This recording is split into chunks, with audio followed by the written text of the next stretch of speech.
What would it take to make car-free living possible across the United States? The question has critical implications for the climate. Transportation is the nation's top source of emissions, and everyday vehicles are the largest contributor within this category.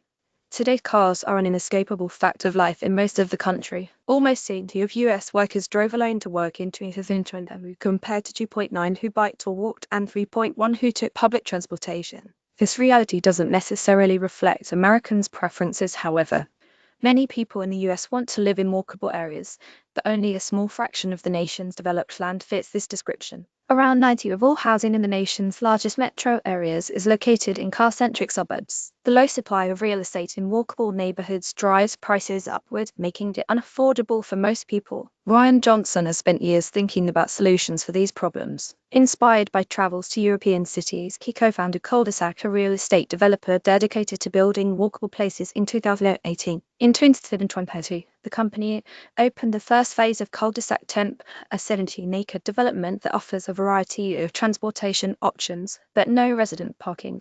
Yale Climate Connections spoke with Johnson about Cul-de-sac Temp and the future of American cities. Interview edited and condensed. Yale Climate Connections developing walkable neighborhoods in the US is very difficult. What made you feel confident in taking on this challenge? Brian Johnson, I've been in real estate for 23 years now. I got started in college. I turned down MIT to go to University of Arizona on a scholarship that's a full ride, plus cash on top. I used the scholarship money to get into real estate and built a portfolio of rentals, learn how to buy, renovate, etc.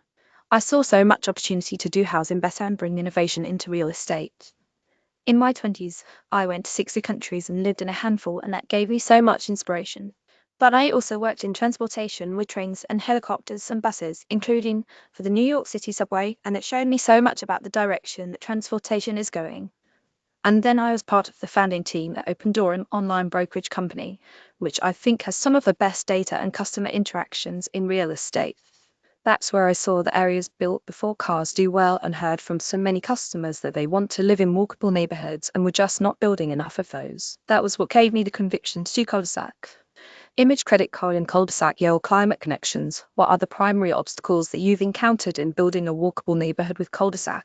Johnson, the biggest reason there aren't more walkable neighborhoods in the US is that they've basically been banned. They are more or less illegal because of zoning and other reasons, and we've mandated building lots of parking, which means things are spread out. So people feel they need a car, and then we mistake that as people wanting a car, when really they just didn't have an alternative.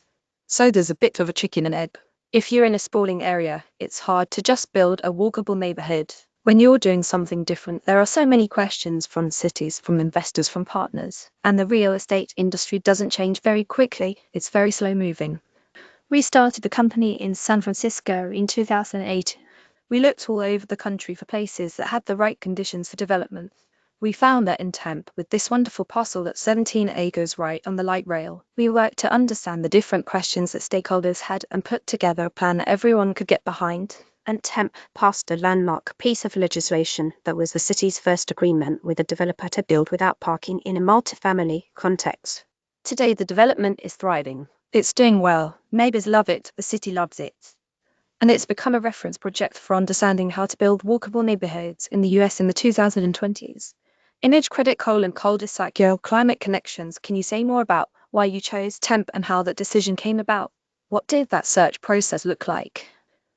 Johnson, one of the challenges in this business is there's not just one person that can say yes, but there's lots of folks that can effectively say no. You don't just talk to the mayor, there are lots of different stakeholders. You need to talk to different community groups. You need to talk to the fire department, the sanitation department, etc., to understand what people care about and how their system works. That's why it was really important to go to a place and understand the different stakeholders, and to go to a place that welcomes growth. Some places are looking for reasons to say no to a project. Now that we've shown the way, it's easier. So many cities and developers have visited Cul-de-sac Temp to see what they can learn. And the no. One thing that we get is, when can we build one of these in my area? Image Credit Cole and Cul-de-sac Yale Climate Connections. What about project financing? How did you structure things so that you were able to get the funds to build a novel concept? Johnson, it's true that when you're doing something new, you get a bit of a new concept penalty. There are more questions, it's harder to get it funded. But that's shifting. This company is about how innovations in transportation are changing real estate. And we're in like the second inning of the biggest change to transportation of our lifetime, and therefore the biggest change to cities. We used to build great walkable neighborhoods going back to Native Americans who have been in Arizona for thousands of years. And over time, transportation has evolved through innovations like Roman roads and streetcars.